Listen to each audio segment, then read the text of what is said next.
today's Health and Human Services Committee hearing. I'm Councilmember Priscilla Tyson, and I'm Chair of the Health and Human Services and Building and Zoning Services Committee.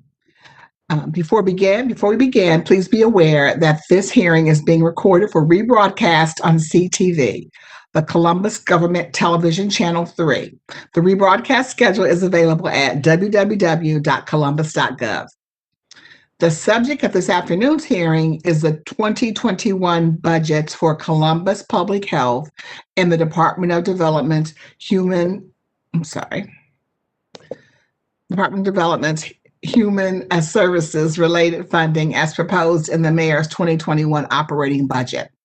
Although the Department of Building and Zoning Services is not funded out of the operating budget, I have invited the department to present their budget projections for 2021.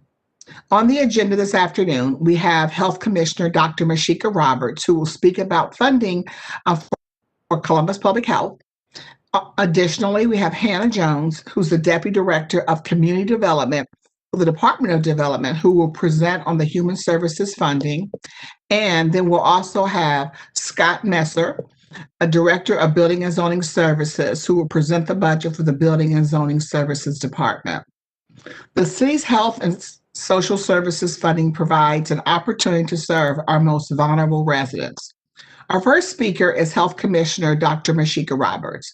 Columbus Public Health protects, promotes, and monitors the health of the public by 1, assuring compliance with public health laws, mandates, and regulations, establishing policy to address health issues and emerging threats, and providing preventative, environmental, community, clinical, and home-based services. Moreover, as the world has been confronted with COVID-19 pandemic, Columbus Public Health has been leading efforts to protect the health of this community. Columbus Public Health is in day 314 of their COVID response.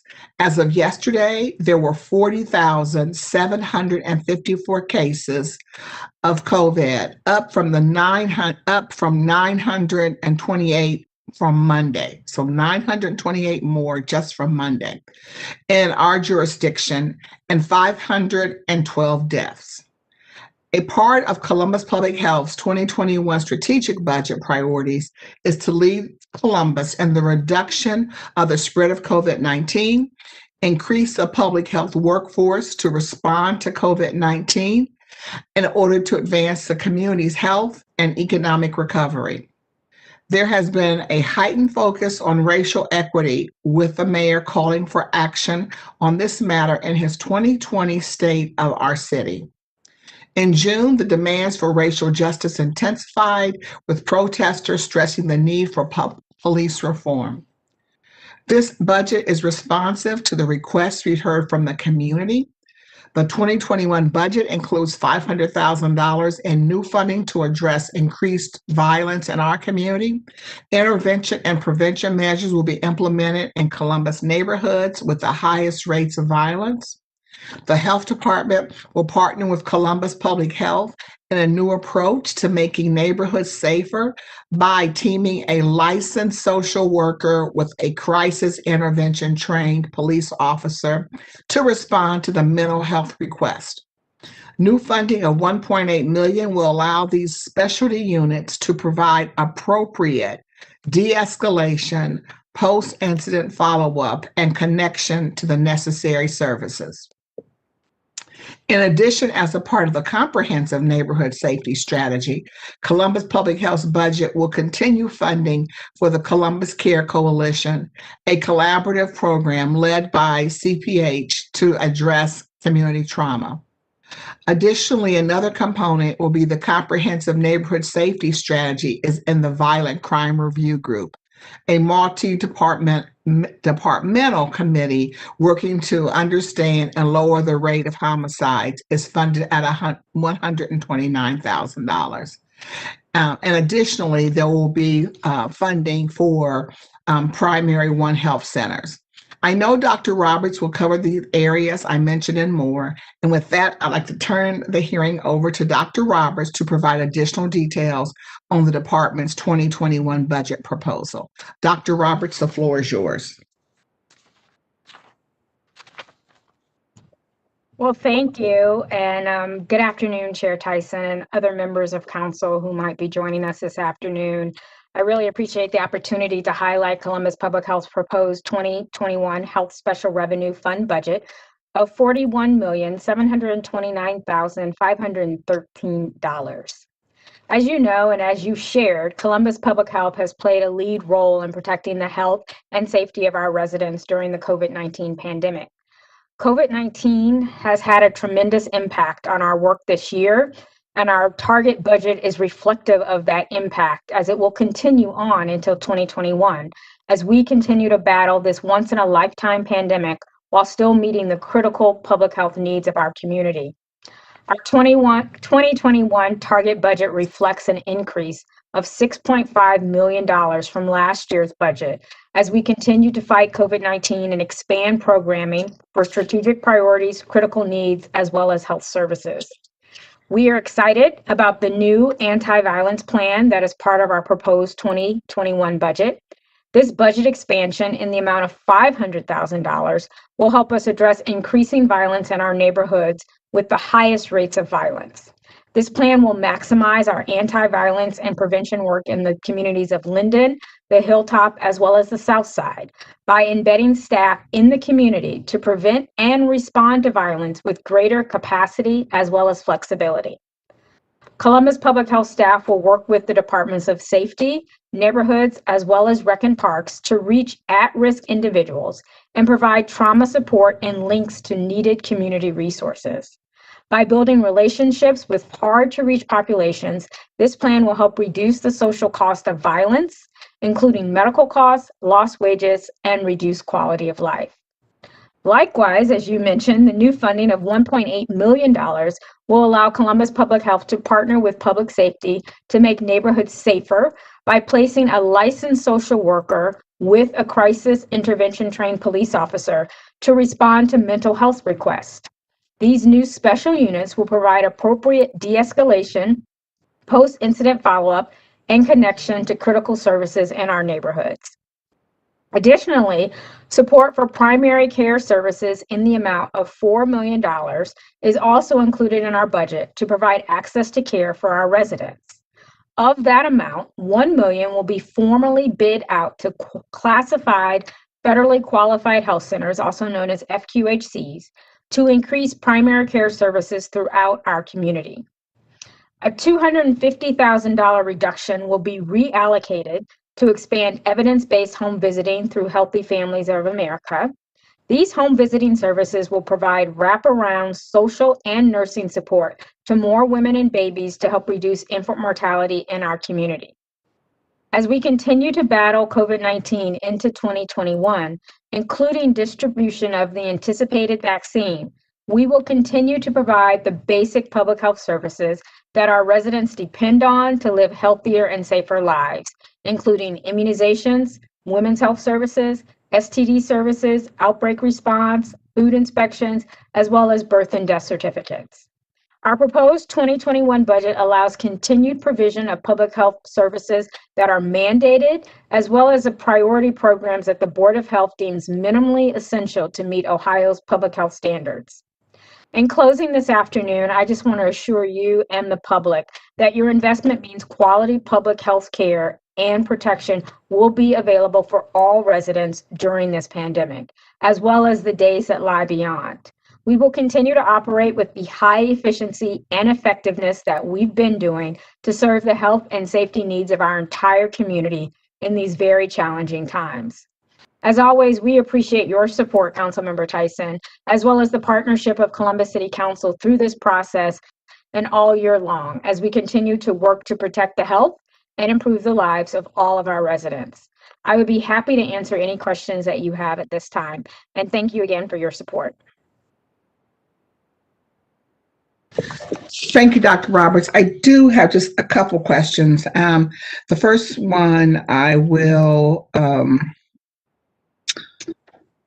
address. The first question I have is, it is important. So the $1.8 million, can you share with me, is that going to be additional staffing that will support the crisis intervention team?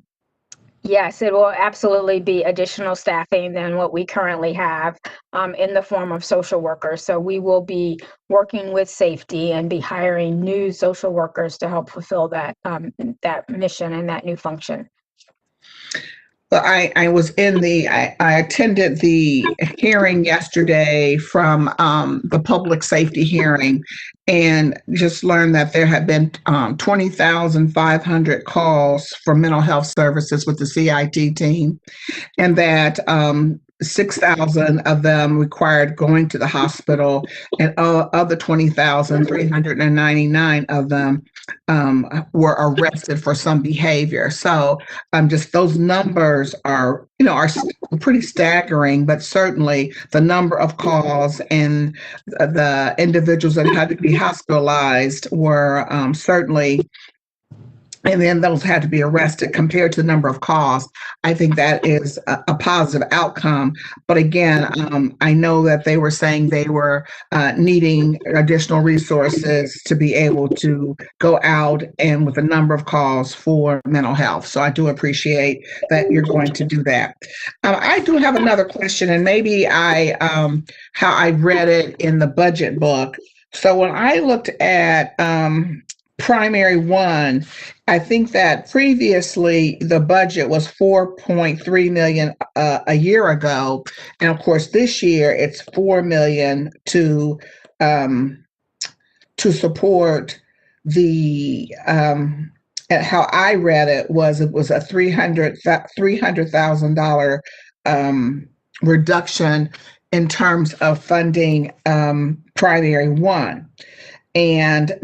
But I want to make sure I heard you right. Did you say that of that $4 million that you were now going to bid out $1 million? Was that what you stated? You're on mute. All right, didn't do that. Yes, that is correct. We're going to, of that $4 million, $1 million will be bid out for any classified FQHC to apply for. So I guess my only question would be, I wasn't aware of that, but that's a $1 million loss from our partner from primary one? It would only be $1 million loss if they're not successful in getting the bid or the full bid. So then yes, it would be a loss if they don't get the full bid. Okay. So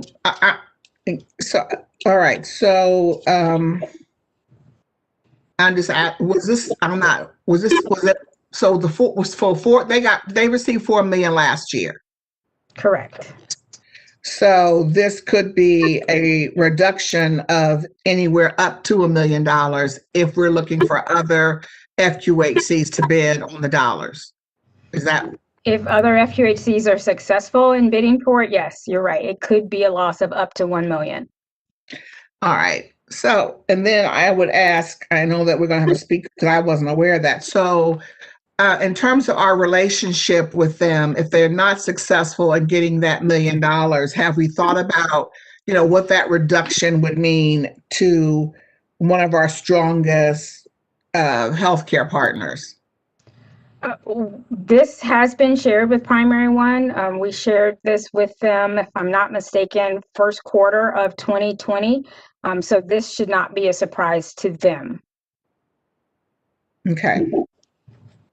All right. I was not aware of it, and that's when I was just not aware of it. So that's why I thought that's what you said, but I wasn't aware that had taken place. So I was kind of caught off guard by that.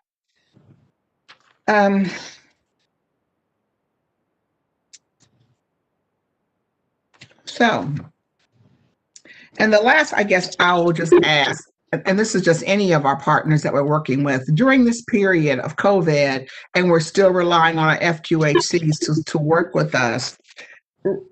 The possibly reducing services have been in the first quarter of this year. That may have been something that could be worked through. I'm just asking based upon us being in COVID right now. And the asks of them, do you know, are there federal funds to support their services or any other FQHC services that we as a city are asking them to support to do more than what normally would be being done during this period, just like Columbus Public Health is doing more? I'm just asking, for all of them, this question: are there funding opportunities for them that you're aware of? Well, I am aware that if not all, many of our FQHCs did get CARES dollars to help support them through this pandemic. So that I am aware of. That was also supposed to help them increase their COVID-19 services like COVID-19 testing and resources of that nature. So I am aware of those funds that were available. Okay. All right. And and did they have to apply for those funds too? Or did they? I don't think we've given any funds. So I don't know if we've given funds. I don't remember any legislation for COVID funds going to them, but so we can continue to talk about it. I'm just not aware of that. Yeah, I'm not certain that they had to apply for it, and unfortunately, I don't have the number in front of me. But I do know Primary One was a recipient of some CARES dollars early on when the first when the CARES dollars were first distributed. Okay. And lastly, I'll just ask about that. So I guess the work that we've been doing with Primary One, and I'm not sure with the contract. So we're going to be bidding this work out. Are we bidding out some of the same work that they have been doing, so that if they're not getting that work too, that other FQHCs would be picking up that work that you're now would be? What I guess I'm asking, if you're removing funds from one organization who are providing services to our community, is someone else going to, within this, if you're going to bid this work out, are you bidding out work that Primary One would normally have been doing, and that work would go somewhere else? You're on speaker still, Dr. Roberts. Keeps unmuting me. Someone keeps muting me. I'm sorry. So when we bid this out, we'll be specifically looking at services that many of our FQHCs are doing, but we as a health department and we as a city has deemed a priority. Some examples of that would be helping treat those who are addicted to drugs, so medical assistant treatment, providing prenatal care to our pregnant women. So these are services that Primary One has been offering and would still likely continue to offer, as well as some of our FQHCs currently are offering. So this wouldn't necessarily be new services that we'd be expecting anyone to take on, but this is really just trying to spread the resources that the city has and make it an equity issue, so other classified FQHCs would be eligible if they apply, and if they submit a strong application, they would be eligible for some of those resources. Okay, thank you. Okay, on the last question, I will just ask, thinking about so mainly the new funding for public health happened to be around the work that we'll be getting in terms of how intervention and prevention measures to begin to try to reduce the violence in that particular neighborhood. And then the 1.8 million is to add staffing to work with our police officers, which really is a good way of helping to reimagining safety in our community. That would be a way to reimagine based upon the individuals that they have to go out and to seek and provide the professional team members to be able to utilize their skills to help to de-escalate the situation. And then I think those are pretty much the crisis intervention. The last question I will just ask is that moving forward with COVID-19, I'm going to ask this question probably to everyone there's some other speakers, but um, as we are ending this year and we know how COVID has impacted our community, can you just speak to our viewing and listening community about what you're seeing for 2021 in regards to how we are going to continue to move through this pandemic and from a public health perspective? Sure. So, we still have a lot of unknowns. We do know there are several vaccines that will be made available to our community over the next several months. But it's still hard to predict when those vaccines will actually be available for our staff. I'm not sorry, for our community at large. So the first few allotments of vaccine will be targeted towards healthcare workers, public health workers, and first responders, and then to our individuals who are living in assisted living locations or long-term care facilities, as well as the staff. We're optimistic that maybe by the second quarter, we will get vaccines for the general public. But I just want to make everyone aware that vaccines are one thing, but we've got to get people vaccinated. And so there will be a difference. I know that we have plans to vaccinate the public at large. Our hospitals have plans to vaccinate the community and their patients. But I think life as we know it right now, with mask and social distancing, will probably continue for at least the first 6 months of 2021. And I'm optimistic that with the vaccine and people being willing to get vaccinated, that by the fourth quarter of 2021, we will have some semblance of normalcy. But I do anticipate that we will probably be wearing face coverings or face masks into 2022. So, as I shared with you earlier today on another conference we were on, the challenge of this pandemic is trying to respond to the virus, but it's also creating a lot of other issues in our community. And I think over the next several months to years, we're going to see those issues really become more apparent. And that's going to be the educational divide with our kids not being in the classroom. We're going to probably see more people relying on food banks, and food insecurity is going to increase. We could be seeing more violence, more overdoses. We could see some increase in housing insecurity, and our communities already had challenges with that. So, I will say it again, this responding to this virus and this virus alone has created a humanitarian crisis here in Ohio and really across the nation.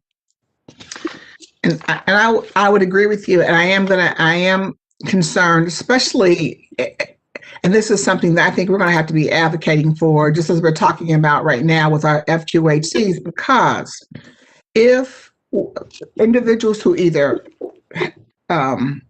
may have contracted COVID-19, and certainly we have seen how it can have long-term effects on people, and that based upon that, and it has affected more, Black and Brown people. That how are we, making sure that individuals have the ability to be able to get healthcare services past the pandemic as we're seeing it today, and how it's going to affect people. And I think that is certainly something that we're going to have to really talk about as a city, and I'll be certainly talking about it, because individuals who certainly don't have access to health care or have insurance to pay for it, how are we going to deal with that? And that's just as we talked about some of the other causes, some of the other, I don't say causes, but some of the other effects of COVID. We've got to think about our healthcare systems and how they're going to manage that. So that's something we have to now think about. Well, I don't have any other questions. I'm sure that as you'll be here. I'm sure we have some speakers that certainly primary one is here, so I'm sure they will maybe have questions. So but we'll do that at the end of the hearing. So thank you, Dr. Roberts. Our next speaker will be Hannah Jones.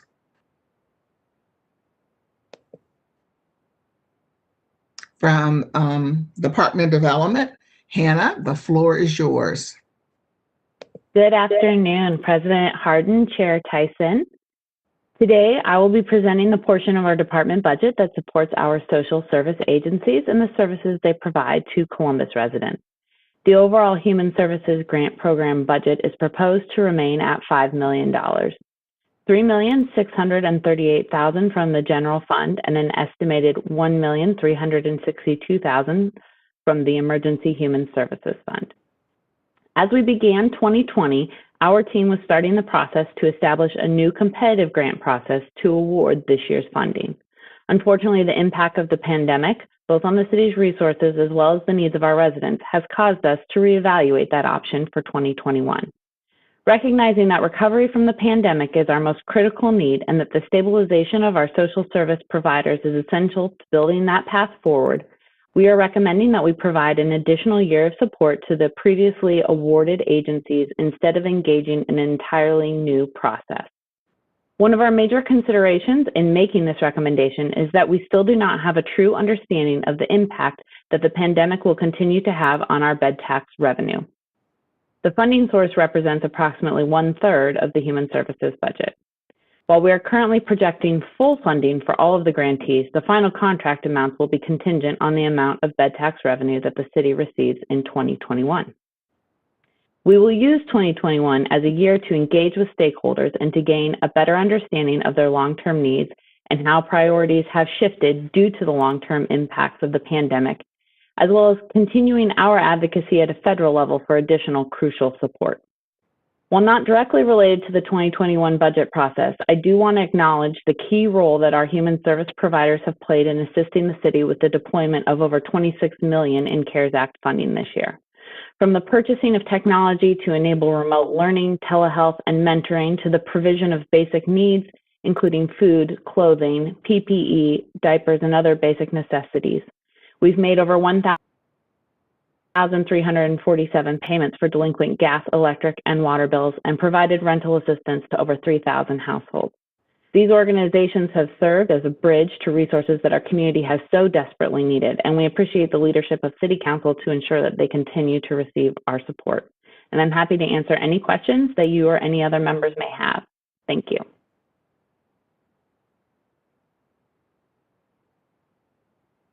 You are on mute, council member.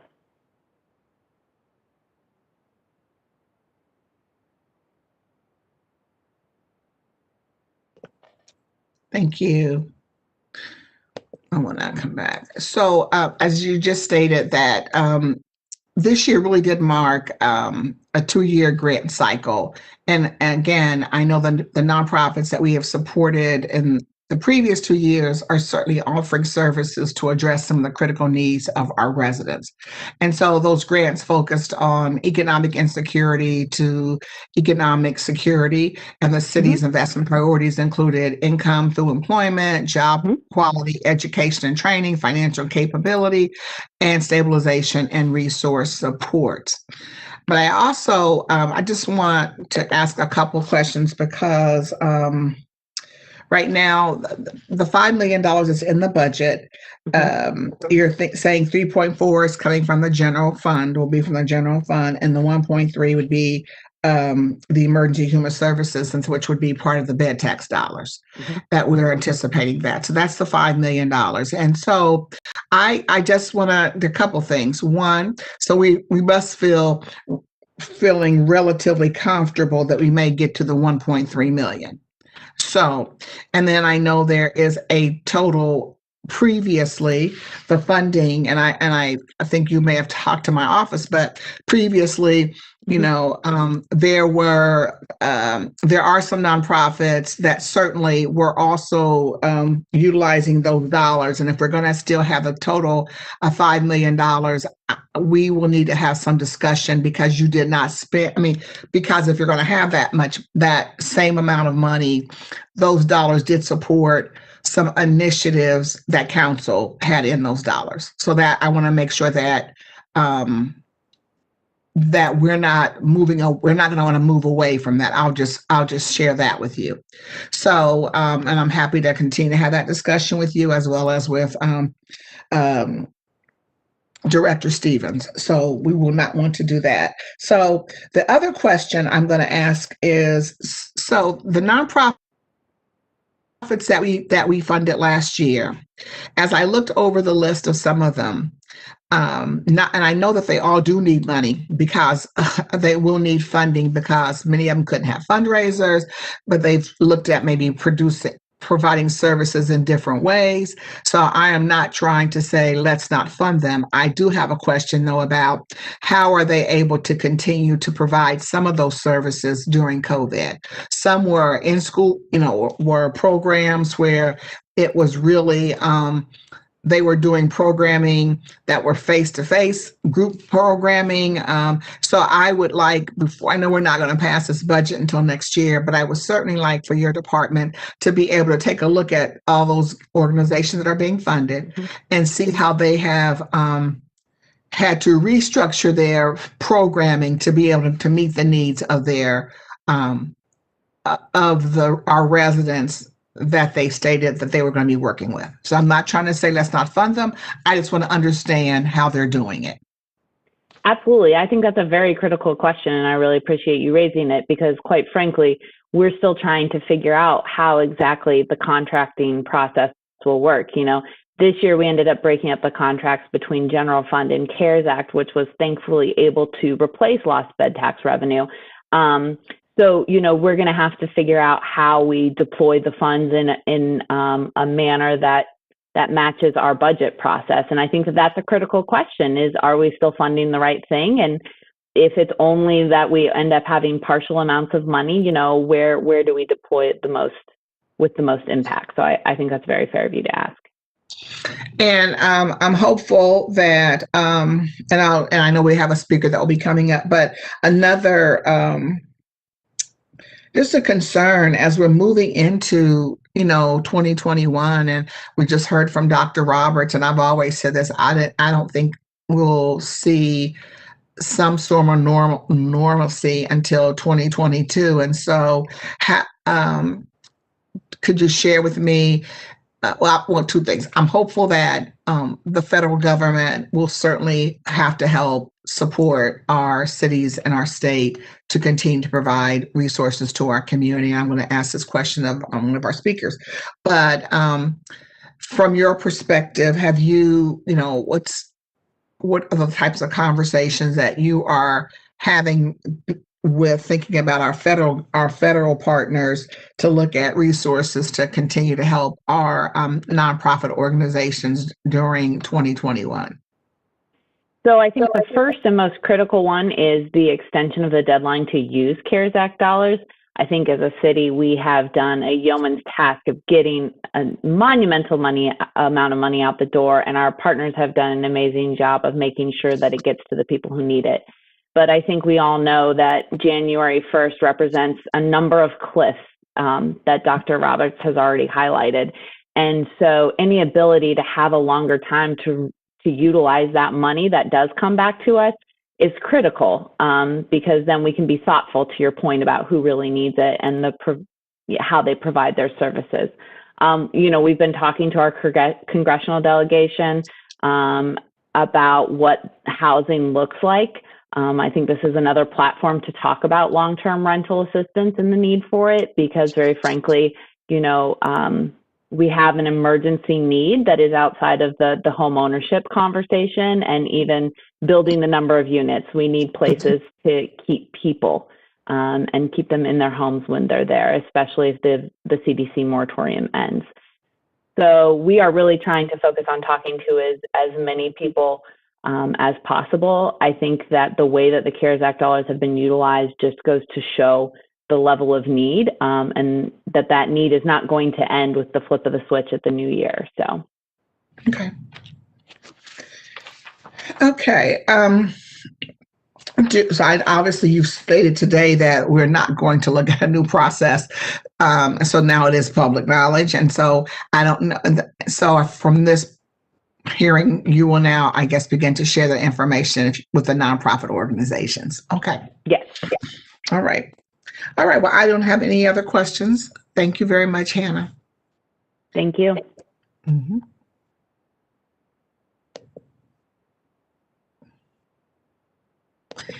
I would now like to move to our final department presentation, and it is Building and Zoning Services. The Department of Building and Zoning Services supports the safety and the quality of life for residents and visitors of the City of Columbus through the implementation of the Columbus Building and Zoning Codes.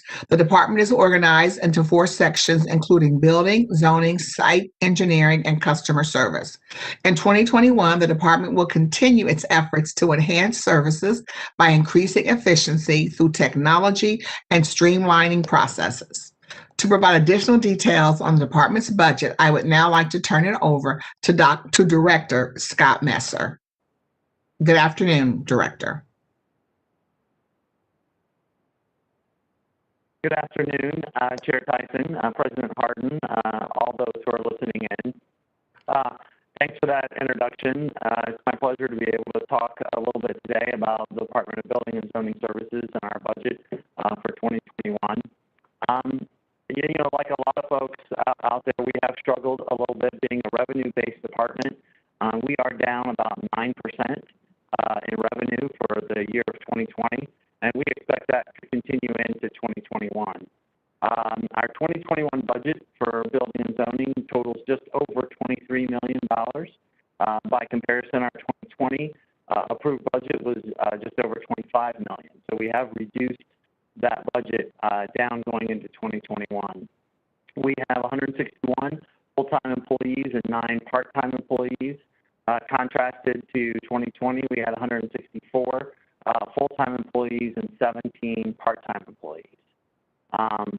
As you mentioned, our department is divided into distinct sections of building compliance involving inspections and plan review, and largely in relation to the state building code. We have site engineering, which is our section that really routes plans across a variety of city departments, does a lot of our utilities and public service involvement, rec and parks, those types of things for larger projects. Customer service is our center where folks can come in and purchase permits and do those things in person. That has been closed since the spring.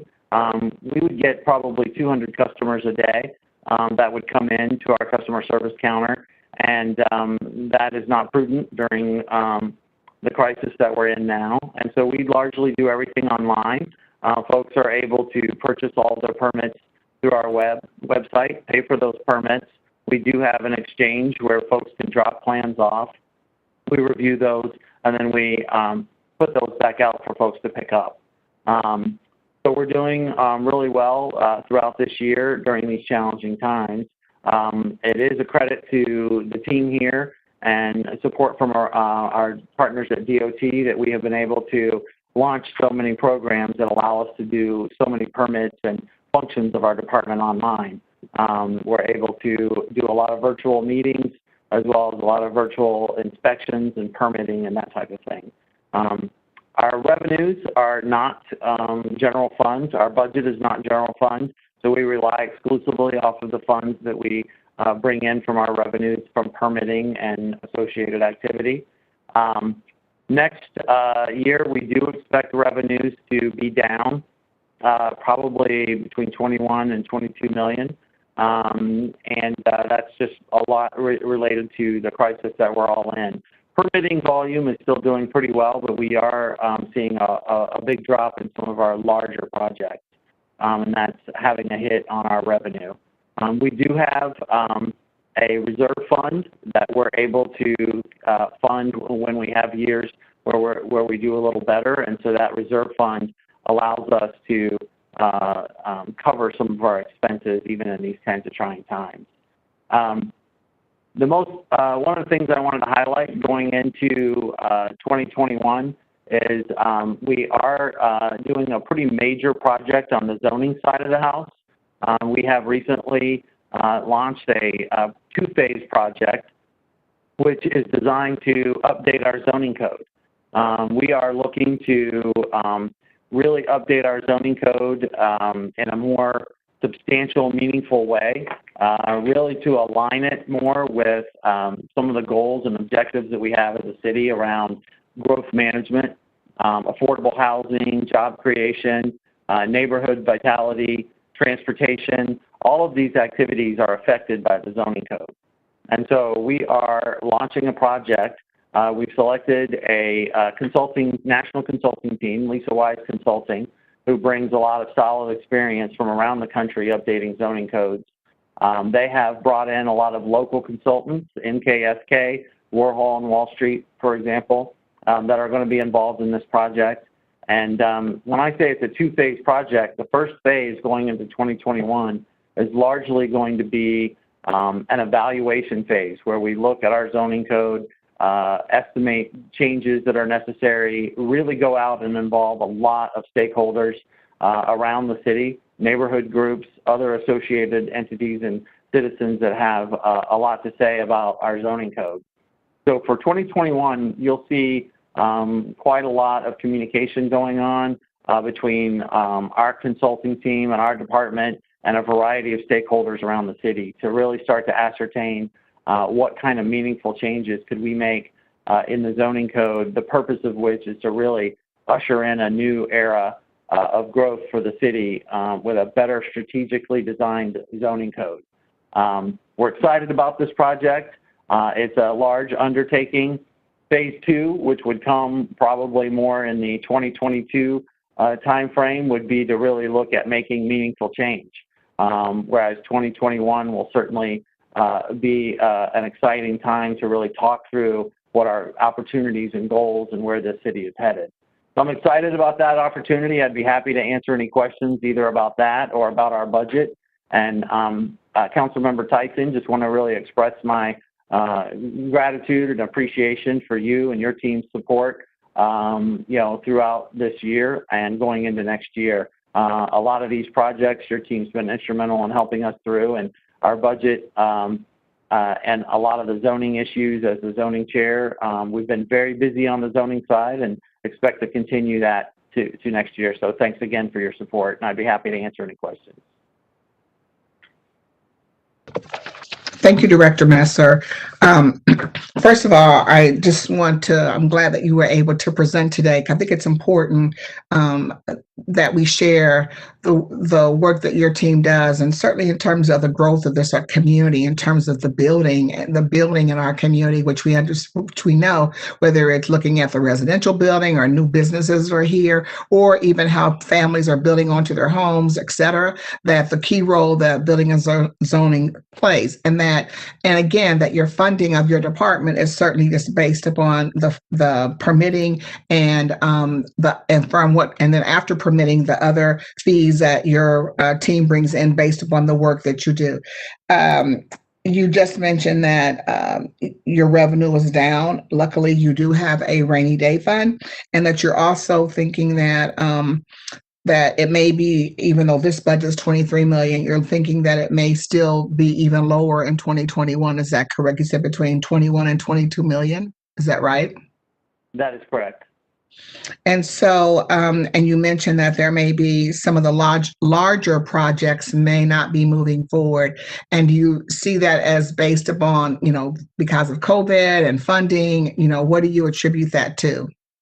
Yeah, I think, we have definitely seen, it's really in our industry, the biggest driving factor for a lot of our larger projects is just uncertainty. And so I think there's just a lot of uncertainty right now in the marketplace that then drive people to, put projects on hold, move a little slower, a little more cautious. And what we have seen really since this crisis began is a lot of those projects being just sort of put on hold or pushed back. And our hope is that as we come out of this crisis next year, that a lot of that will start to come back to normal. But, the good news is we have been able to keep the construction industry open ever since this crisis happened. And so a lot of our permitting and building and construction industry projects were able to continue with the right precautions, both from us and we've seen a lot of cooperation from the industry to make sure we have a lot of safety protocols in place for both our inspectors and as well as their contractors on their projects. And so I guess the good news is we've been able to largely continue this industry with, that uncertainty having a little bit of an impact, deadening our revenues to that tune of, 10% or so. And luckily, I'm going to come back to another question, but luckily, based upon some of our booming years, you've been able to have a reserve fund, which is certainly helpful in something that we would have never expected, a change in our environment. The other I just thought of something I wanted to ask you. It's so a couple things. One, as you mentioned, the zoning code changes, but I appreciate that you're looking at almost a full year of gathering information from the community. So it's just going to be, and I appreciate it being a deliberative process, that we're not rushing to make these code changes because they will be, our community will be living with them for quite some time. And so I appreciate the diversity of the team as well as the length of time that you're going to be going out and gathering information. I know that you and I have had this conversation, but I would love if you would also share that, where because of COVID in 2020, that there have been just a few reductions, but you've changed some of your services about like going to homes and things of that nature because of COVID. Can you just share that, please?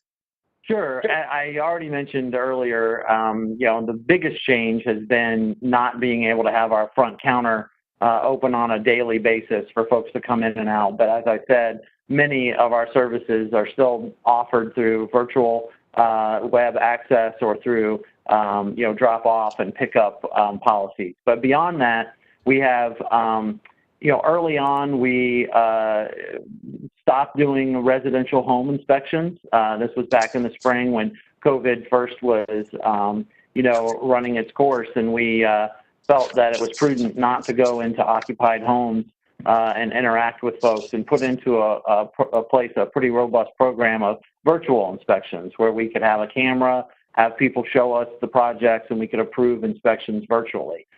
We did go back into homes over the summertime when COVID began to decrease and drop off, but more recently, as recent as a few weeks ago, we reinstated that virtual program, meaning we are not going into people's homes currently when they're occupied. So we're not doing residential inspections. Unoccupied new builds, we can still do those in person. We, don't do a lot of in-person meetings. So we used to meet with staff or citizens pretty regularly to assist them through projects through our front counter, but we have instituted those meetings to be virtual meetings as well. So people can still meet with a plans examiner or a zoning official to get help with their project, but those meetings are done virtually.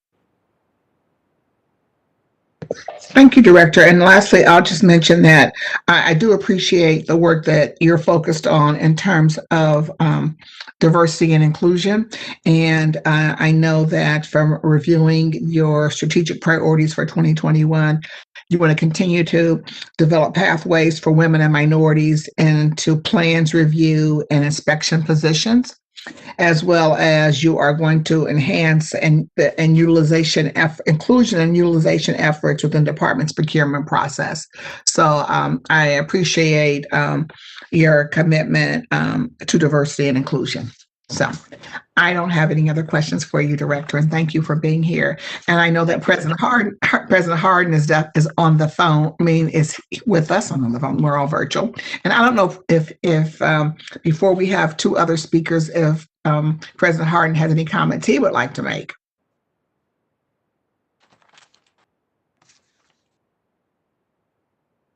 Okay. Well, seeing none, I will now transition to our invited guest speakers.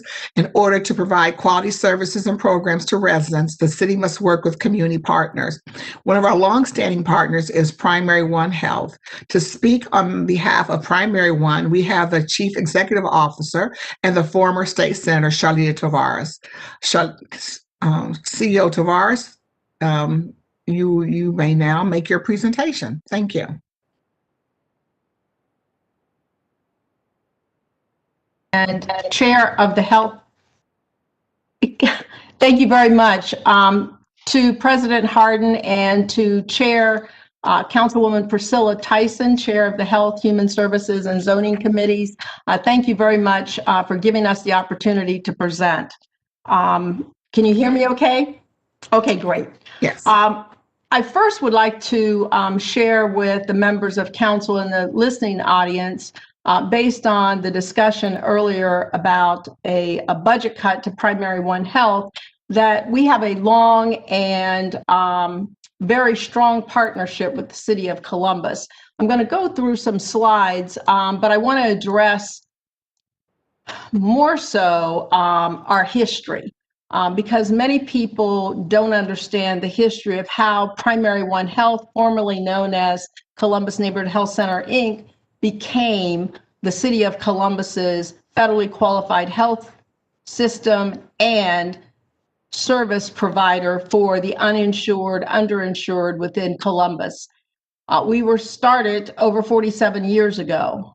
We've been Primary One Health, Columbus Neighborhood Health Center, Inc. for 23 years. We were started because one of the health centers that the city was funding, 7 at the time, one was an FQHC. The city was shared by the federal government that that one FQHC was having some difficult challenges and that they were going to pull the money. The city was forward thinking. They created a new nonprofit, taking 3 board members from each of those 7 independent health centers and created that then known as Columbus Neighborhood Health Center, Inc., now known as Primary One Health. So we are a creation by the City of Columbus.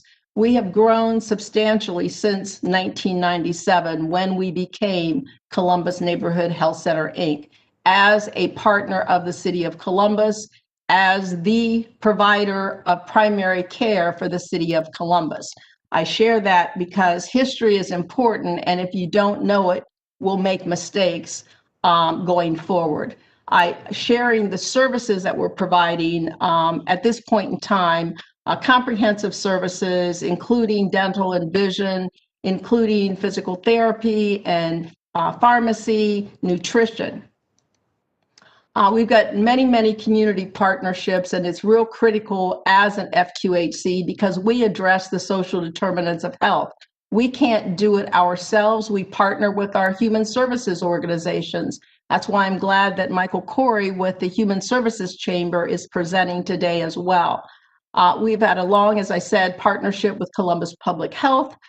We share a dental director. We have women, infants, and children clinics within our facilities. We share a women's health medical director, and we rent space from the City of Columbus, over $600,000 annually with those spaces that we rent. I'm sharing this slide because it gets to what is projected, not just a $1 million cut, but the budget says going from $4.3 million down to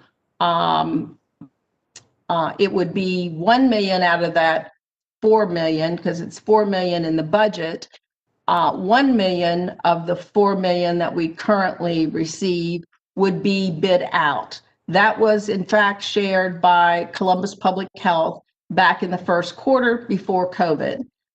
We didn't know, as I'm sure the City of Columbus and others within the Health and Human Services Committee communities didn't recognize how devastating COVID-19 would be for all of us, and that all of us would have to pivot.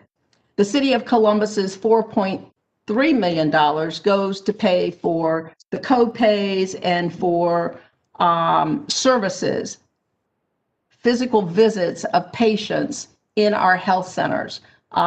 We've pivoted to telehealth, but it still pays for the services of our practitioners to serve those patients.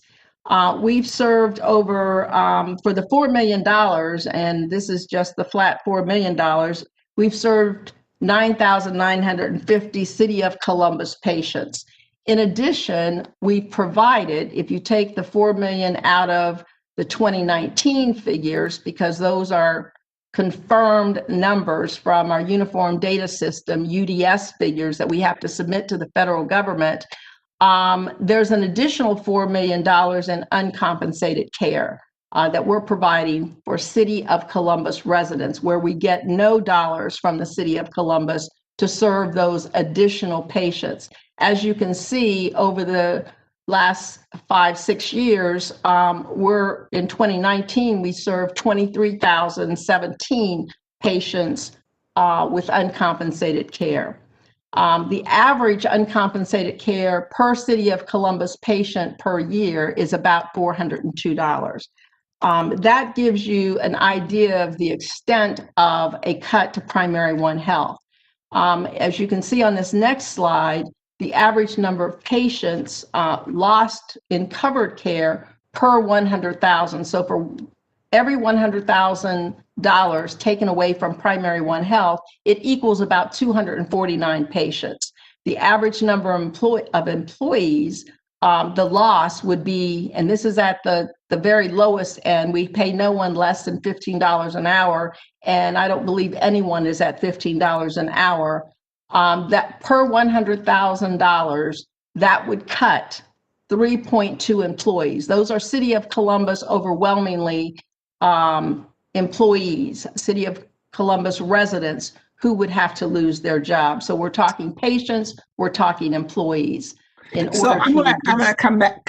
I'm sorry, I want to be clear on this. So this is based on, you're saying if you were cut dollars, or just the average patient loss based upon what you're seeing right now? If you're cut, say average number of patient loss in covered care is $100,000, which equals 249 patients. Okay, we're trying to share with you, for every $100,000 cut, that's 249 patients. So if it's $1 million, that's 249,000 times 10. If you're looking at it through employees, because you're going to have to cut, that's your largest line item in your budget, employee salaries and wages. And so for every $100,000 cut, 3.2 employees would be cut, which means reduction in services. We won't have the staff to support the practitioners who see the patients. And that's our largest line item in our budget, is salaries and benefits. Okay. And again, I know, and I'll let you finish your presentation, but I know that and this is part of maybe looking at the budget book, because I didn't have any other conversations, which I said earlier, that that included in this budget, and the amount of $4 million is included to provide access to care and to address health concerns at multiple health centers, but it was support of Primary One, formerly known as Cmte. So what's written in the budget book, I guess, there's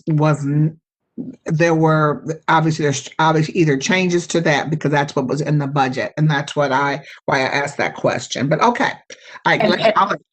and Councilwoman Tyson, thank you for raising that. As I said, the Columbus Public Health did share that they wanted to take $1 million from Primary One Health and put it up for bid on their priority project areas. At that point in time, we certainly didn't think that it was going to have as devastating an impact as it has.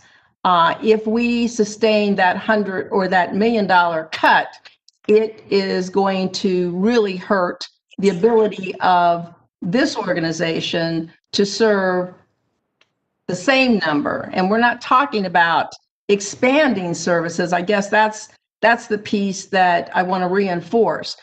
You're taking that same $4 million, taking $1 million out of it, leaving us with $3 million, reducing the number of patients we're going to be able to see, reducing the number of staff people within Primary One Health.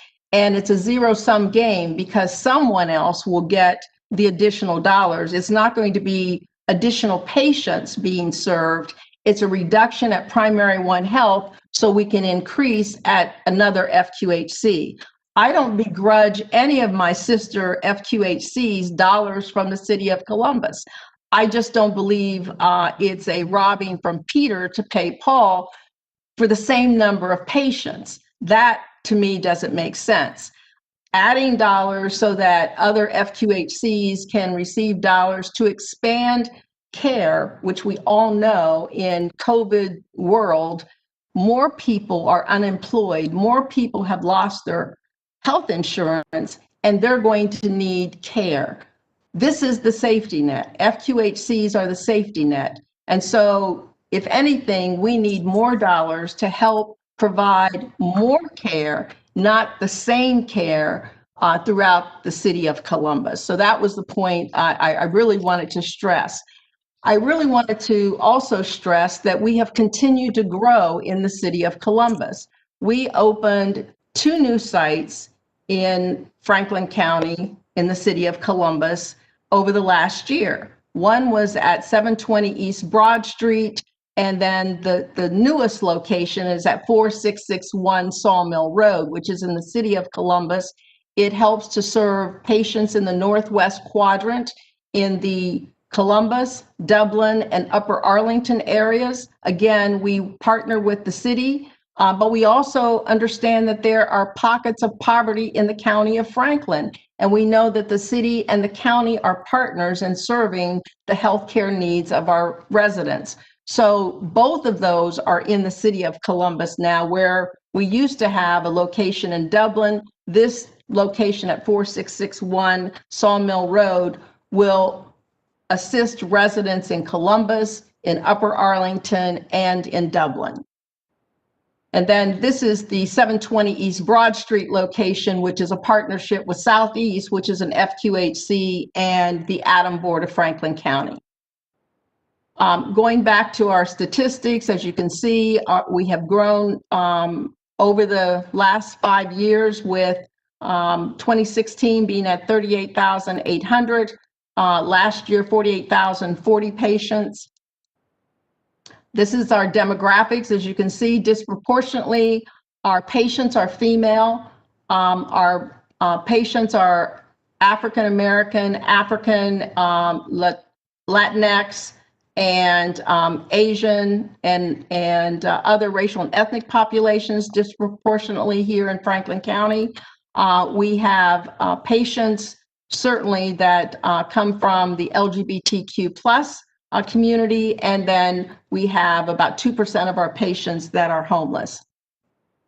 This is the program that we are most interested in protecting, the 340B prescription drug discount program. It has grown exponentially. Last year, we saved our patients $16.9 million, almost $17 million, which means they have the money to pay their rent, to pay for groceries, to pay for any of the services that they need, the health and human services, to put the money back into the economy rather than having to spend it on prescription drugs.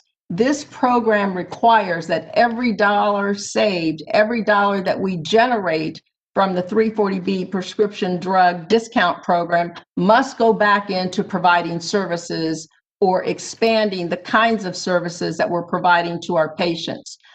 We have done that and have done that since the beginning of the program. But saving our patients dollars is most critical. I'm going to skip through these. Our goals are maintained over the last several years. Our priorities, our top 10 priorities, are customer services and certainly our facilities, and growing patients, certainly to be financially stable. I wanted to pivot to COVID testing because we are one of the largest testing entities in the state. We are doing for our partners, both the City of Columbus, the County of Franklin, partnering with them to provide testing, because we test anyone, whether they're symptomatic or asymptomatic, because that's what our community needs. We did get money. There were questions asked earlier about CARES dollars. Every FQHC received CARES dollars to provide testing, to support the services that HRSA, the Health Resources and Services Administration, our federal funder, that they prioritize for FQHCs. So yes, we did in fact get dollars. The money that we're using from the federal government, the majority of it is going for testing, providing and purchasing PPE and allowing us to do these pop-ups. One of the requirements of HRSA with the CARES dollars is that we were not just going to serve our patients, we were going to serve community residents. And as you can see, the largest entity, the largest number of residents that have been tested to date have been with the city of Columbus. A total of over 20,000 people in the city of Columbus have received testing from Primary One Health, and the county of Franklin, their numbers, which includes the city of Columbus, is 21,000 plus. We've done a total of 23,000 plus individuals since June. We're proud of that number, but it does have challenges. And I do want to share the challenges because we want to continue to test. We've had some of our FQHC partners that have thanked us for being the large entity doing the mass testing because it's allowed them to focus in on other municipalities or counties that they serve. That's a testament to partnership because you try and do what you have the capacity to do or what you do best. So these are some of the challenges as I outlined. Certainly staffing. I had a conversation with several council members, including the president of council and council chair Tyson, about staffing and the issues around the need for medical assistance. We are in desperate need, as are every healthcare provider in Franklin County, probably in the state, but our hospitals, our other FQHCs, our private offices, practitioners, all are looking for medical assistance. There are not enough out there. One will pay 25 cents, 50 cents, $1 more on the hour, and they will basically rob another FQHC or a hospital of their medical assistance. And so it's, again, a zero-sum game. No new medical assistance, the same ones just rotating from one FQHC, one hospital, one healthcare provider to another. So that's a real challenge for all of us, for all of the FQHCs. So we have been talking with City Council and with our partners in the community, again, Impact Community Action, Jewish Family Services, as well as the Workforce Development Board. We really want to look at how we can partner to get this certification program and move people who might want to move into the medical field or existing employees into becoming medical assistants. Finally, I just want to share some of our testing photographs. We have staff members who volunteer their time. We pay them, of course, but volunteer their time on Saturdays to do these pop-up testings within the city of Columbus, within the county of Franklin. And you can see, and then that they're busy. There are lots of need. Every day that we have testing, there are tons of people who show up. And in some cases, we have to send them away when we're at the end of the period for testing. So with that, Councilwoman Tyson, I'm more than happy to take any questions.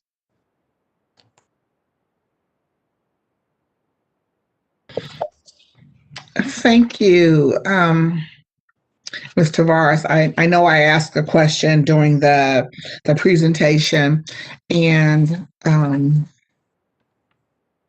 I guess the question I'll ask you and I'll ask Michael is that clearly 2021 will be here in a few days, and so yeah, you've been doing a lot of work around COVID. Certainly, we've just heard that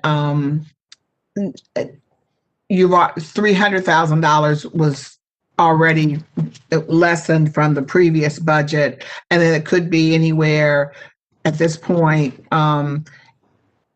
anyway up to zero reduction to $1 million in a reduction in funding. And so I guess and so we certainly were able to see how that would affect our residents based upon the chart that you shared with us. So I think I have an understanding of what that would look like, and I'm hopeful that I didn't ask Dr. Roberts when and I'm sure she's still here. Maybe she can share that as to when the proposals will go out for this additional $1 million funding. I mean, will it happen prior to the budget being passed, or will it happen, what's the timeline for the proposals? And maybe she can go ahead and answer that if she's still here. Dr. Roberts? Sure. Yes, I'm here, and I'm happy to answer that question. So we have a pretty final draft of the RFP right now. It's actually sitting in front of me. We intend to get that posted before the end of 2020, and then we will start accepting applications and looking at them.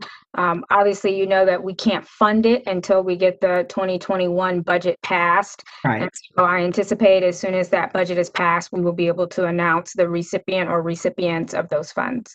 Okay, that would be great. So that's moving along. That's great to hear. Thank you, Dr. Roberts. So a question I then will ask Ms. Tavares would be, what are your other concerns and challenges for 2021? Well, a couple challenges. First of all, certainly as I just discussed, the staffing and making sure we have the staff capacity to provide the services for our patients and community residents who are looking for health care.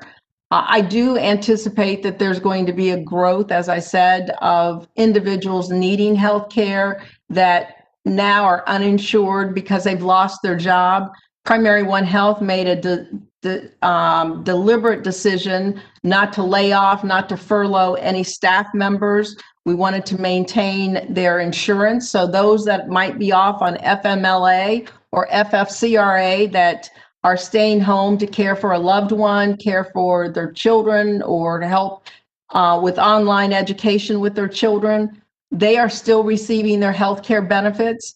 They will have to make a decision because it runs out, and whether they come back to Primary One Health or whether they choose to go on unemployment compensation. We're trying to keep people employed. So that's a serious issue. These are going to be unemployed people within the city of Columbus. We want them to come back to Primary One Health, and that's why we're trying to identify positions, jobs that these folks that are home can do at home. Many positions have to be physically in a location in order to do their job. Disproportionately, our staffing are women. I was going to ask single that. Heads of household. 85% of my staff are single heads of household caring for their families. And so we don't pay anyone under $15 an hour. We have great benefits, and we want our moms and families and staff members to be able to maintain that. So that's a real concern. And like I said, the growth in the number of uninsured in our community, we're already serving over 48,000 people. We served, in addition to our patient visits, we served over 23,000 people with tests. So the growth and the need is a concern. And then certainly not knowing what is going to happen in 2021 with continued testing for COVID-19. And then when the vaccine is available, providing the opportunities to vaccinate individuals with the COVID vaccine. Again, I can anticipate, just as we've had long lines to be tested, there may be long lines for individuals who want to get the shot, the vaccine. Right now, do you have the physical capacity? Do you have the freezers? Do you have what you need based upon what we're hearing? If we happen to get the Pfizer vaccine, do you have? Are you prepared in that way? We have a couple of freezers, the ultra cold storage freezers that we already had. We're certainly looking, the state is looking at providing some freezers. Do we have enough for every one of our locations? No, at this point, we're operating, I believe it's 8 of our health center sites rather than the 12. Because, you know, we reduced based on the staff capacity, social distancing. That has an impact on how many people you can see during the course of a day and how many staff can be in that location. So we've got our 720 East Broad, our South Side in the John Maloney Building, our West Broad, our Agler Road, our East Main, our Sawmill Road, because we want to make sure that we're spread out where people need services. But again, you have to look at your capacity with social distancing in a physical environment in those face-to-face visits. So that's of concern as well. Do you open up more buildings when you don't have the staff to support those practitioners? Right. The last question I'll ask, and certainly because I know that you work closely with Southeast, is that based upon COVID, what are you seeing in regards to mental health and challenges in that area? Thank you very much for that question, Councilwoman. It has gone up tremendously. We had opened up the 720 East Broad Street sooner than we had anticipated. We were doing telephonic and online visits for substance use disorder and for our medication assisted treatment, as well as for mental health disorders, but they've gone up, and we anticipate that they're going to continue to go up with anxieties and depression, people losing their job. But our behavioral health unit has continued to grow over the last several years, but certainly with COVID, the need is even greater. Thank you. All right. Thank you very much. Thank you very much. I think our next presenter is going to be Michael Corey, and from the Human Service Chamber. And let me see.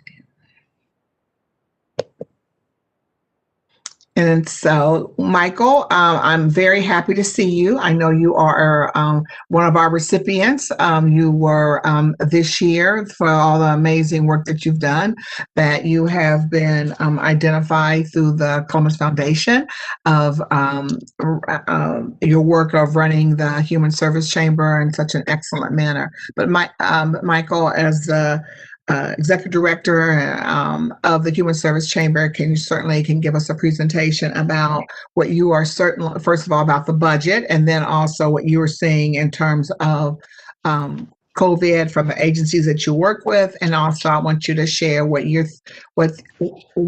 are anticipating for 2021. Thank you. Thank you, Councilmember Tyson. Thanks to all of Columbus City Council, to everyone at the city. And certainly to Dr. Roberts and her colleagues at Columbus Public Health, and to a woman I'm very proud to call one of my bosses, Shirley Tavares, and the incredible work they're doing at Primary One.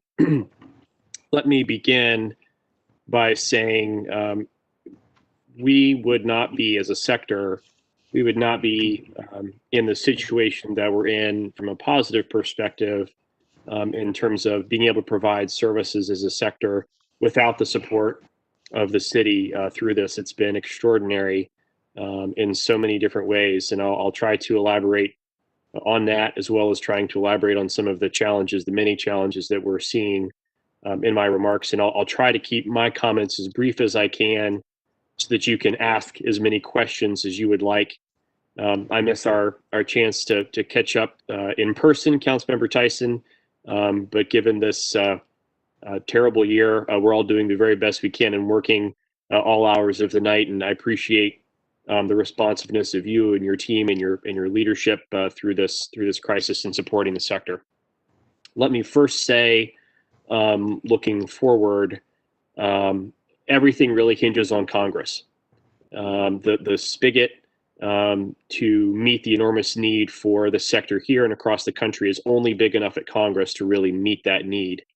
And a lot of our attention the last 5 to 10 days, and certainly going forward until a deal is reached, will be on encouraging a comprehensive stimulus bill to avoid a calamity on top of a calamity, which I think is about as euphemistically as I can put it if Congress does not act and come together here. So we're encouraging our community to call our congressional delegation and every day and plead with them to find common ground and pass legislation to minimize the suffering that is already occurring, unfortunately.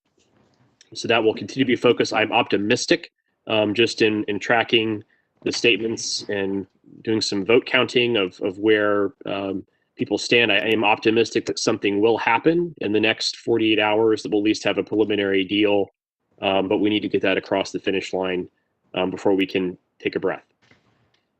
Let me then talk about what the sector has been doing, and I'll try to talk about what we've been doing as an organization, and then I will let you all ask as many questions as you would like. First, the challenges for the sector have been extraordinary, but I am tremendously in awe of how they have navigated this moment and pivoted in so many ways, despite some really extenuating circumstances. And the challenges, as Dr. Roberts and Shirley Tavares have said, we've had our inequities exposed and exacerbated, especially since March. And I am hopeful that as we navigate our way through this, we'll not settle for getting back to February 2020, but finding our way toward the opportunity that this country has long promised, and building back towards something that we've long strived for. But because of the inequities that existed, and because of the nature of this disease and its comprehensiveness in terms of how it's affected all of us, we're seeing just extraordinary challenges across the board. Let me first talk about the financial challenges that the sector is facing, and certainly every sector in our community has been hampered here, including, as so many of the speakers today have noted, our government coffers have been negatively affected. We did a very pedestrian survey a couple days before the election of our 102 members to try and get a sense of how much has been lost in revenue due to COVID and how many new expenses have been incurred due to COVID. We had 61 respondents to that, again, very quick turnaround survey. And of those 61 respondents, over $60 million in losses due to COVID were identified, and about $21.5 million in new expenses due to COVID were identified. To put that into some context, the emergency funds that our community has very generously supported at our two largest philanthropic entities, the Columbus Foundation and United Way, those are dwarfed by that figure. Similarly, the CARES dollars that the city and the county have generously routed to the sector don't quite add up to that $80 million plus figure.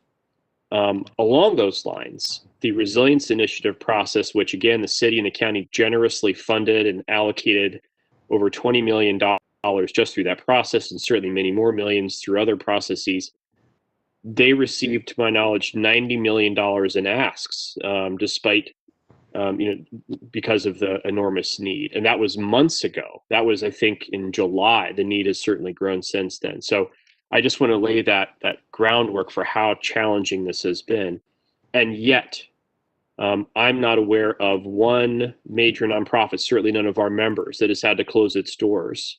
And that's because of the support of this community, the value of those CARES dollars that have routed their way through, both in the PPP as well as these funds through the Coronavirus Relief Fund, as well as the ingenuity of these nonprofit leaders.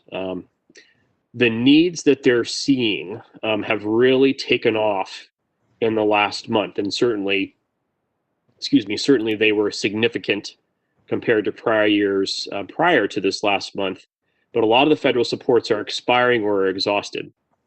And again, you've heard from some of our prior speakers where those needs are rising. But the deep concern is that now that the economy is slowing down again with the surge in cases, the unprecedented surge, and how much worse this could get, that the sector could really be overrun here, not only in the Columbus region, but across the state and across the country. So I want to underscore the imperative, and I know it's an impossible ask, of finding more money wherever we can find it. I will look in couch cushions myself if I need to. I know that we're all desperate to help the helpers right now, but we've got to do more. And our hope is that the federal government steps up here and allocates those resources for our community to allow us to put more money in place to help the sector make it through and meet the enormous need that continues to exist that unfortunately isn't going to go anywhere anytime soon. And the $5 million and the commitment to ensuring those $5 million are still there is just tremendous. I can't underscore that enough. I do not want to come across as being ungrateful, but even $20 million, an increase to $20 million wouldn't even suffice. That's how significant it is. And I would plead, let's find more money, and we'll do whatever we can to put that in place to help the sector meet these enormous needs. And one of the elements that really concerns me of all of this too is that as other sectors are struggling and as the federal government kind of drags its feet on stimulus here, there's going to be another round of significant layoffs, and all those folks are going to be turning to the folks in our sector for help. We got to make sure they're able to meet it. So whatever we can do, we are supportive of getting those dollars up, even as valuable and even as difficult as it is to maintain that $5 million funding level, given the state of things. Second, let me try and talk about the chamber specifically and what we've been trying to do since about March 1st. I think we put out an email to our membership around March 3rd, which was a Tuesday, saying, look, this thing is going to be a lot worse than we might have anticipated. Let's get ready for whatever may come. And our focus since then as an organization has really been fourfold. One, trying to continue engagement just like this at the local, state, and federal level, working with our partners in government, trying to make all of you aware of what's going on, what the challenges are, where there are opportunities to help. And that has 100% been the case, no matter the party affiliation or the level of government with which we've been working. We are tremendously grateful for that. That's included weekly reports. I'm sure all of your offices are sick of hearing from me, but we appreciate your willingness to listen. Indeed, one of those reports went out at the beginning of this meeting earlier today. Second, we have been trying to really amplify and deepen our business supports to our nonprofit member organizations, and that's included making them aware of webinars, trainings, research, the latest on the coronavirus, and really amplifying our shared service supports as well. Again, that's in significant part due to the support of the city in making that possible. That's included legal services. That's included telling your story to the press so that we can get more support and make people aware of the challenges of the coronavirus and some other things that are percolating as we speak. Third, it's become PPE distribution and pursuits. We have been conducting monthly PPE assessments of our membership so that we can have a sense of what folks need in terms of masks and soap and sanitizer and gloves and anything else. We're actually conducting our latest survey as we speak. We put that in the water this morning. And then we go to our partners in government and philanthropy and say, how can you help? And because of the help we've received from so many, we have been able to distribute at this point over 250,000 masks, 200,000 bottles of soap, 13,000 bottles of sanitizer, about 12,000 KN95 masks. And we've also been able to create numerous buying opportunities so that our agencies could have as much as they could possibly get to keep them, their staff, and their clients safe through this crisis. So we're very proud and very grateful to the community for their support as we've tried to do that well. And then lastly, we've been focusing on insights and trying to keep our CEOs as informed as possible. At least once a day, our CEOs are receiving a pretty comprehensive email from me that includes information and analysis on a range of issues. Of late, it's been related to vaccinations and where that stands, and certainly the latest on COVID and any restrictions that may be forthcoming and how we can help. We've gratefully been working with our friends at Franklin County Public Health and Columbus Public Health to try and get out messaging as much as possible as we try to be a conduit through our and our members' networks to the community to maximize safety and minimize the suffering that this virus continues to impose upon so many. We have pledged to everyone in government, and certainly our public health officials in particular, that will assist in any way that we can as it relates to messaging about the vaccines as they roll out, because we know, as Dr. Roberts laid out, there are going to be some challenges there too. We're eager to do whatever we can to be of assistance, and we're certainly grateful to our members like Primary One that are actually administering the tests and maybe helping in other areas as well. That's a very quick overview of what we're seeing and what we've been trying to do to support our membership. The last thing I would note is one thing I'm proud of to illustrate the way this community is banding together is that our membership has grown this year from about 80 in January before the world turned to 103 as of right now, and that has truly just been organizations saying we've got to band together to do this. We can do more if we come together, and I'm so grateful to each of my bosses and the 14,000 people they employ and the hundreds of thousands of people that they serve, that we're in a position to support them as best we can. And we know that tougher days are ahead for us, the next 60 days in particular, and we'll do whatever we can, including and especially in support of all of you and our public health officials to help us through this with as little additional discomfort as possible.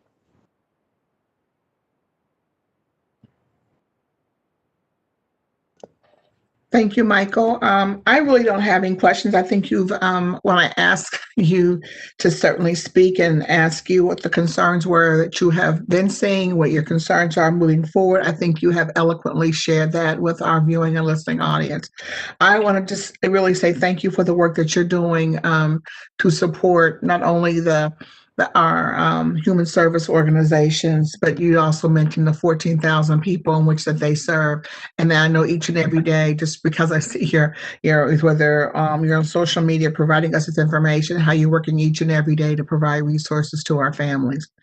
So again, I just want to thank you for sharing, and we understand the concern that you have, and we're all looking for dollars to be able to support the human service sector. We understand that we did not have enough money prior to COVID, and certainly, as everything else, it's identified the inequities within our community and the need of more dollars. So you are being heard, and we're doing everything we can as we did before. If we get additional dollars, I'm sure we'll have those conversations with the Human Service Chamber moving forward. So thank you. As I can try to move through the rest of this hearing, I just want our residents to know, as we have heard, the city has prioritized the needs of our residents. Over the next several weeks, the council will continue to hold committee hearings on the mayor's 2021 operating budget proposal. We expect to pass the budget in early February. Before I conclude this afternoon's hearing, I'd like to thank Health Commissioner Dr. Mashika Roberts, Hannah Jones, the Deputy Director of Development for the Department of Development, Scott Messer, the Director of Building and Zoning Services, the two speakers that we had here today, Primary One Health, Charlita Tavares, Chief Executive Officer, the Human Service Chamber of Franklin County, Michael Corey, the Executive Director. I also want to always thank my fellow council members and their staffs who serve this community each and every day with pride, and the Legislative Research Office, Matt Erickson and Chris Maitland, who certainly have worked on these hearings. My staff, Carl Williams and Nicole Harper. Again, Angela Berg Burks from the clerk's office, and Ms. Burks coordinates the technology that allows us to hold these hearings. The hardworking team of CTV who also make these hearings possible so they can be shown to our residents. And most importantly, I want to always thank the residents of Columbus who allow us to be able to work on their behalf each and every day. And before I end this hearing, I also want to just make sure that I'm definitely saying, please listen to all the precautions that public health has certainly shared. Wear a mask, wash your hands, make sure that we are socially distanced, to follow those protocols so that we can continue to move forward through this pandemic. And also, lastly, I want to just say thank you to the residents again for joining us for the Health and Human Services 2021 budget hearing. And now this hearing is adjourned. Thank you.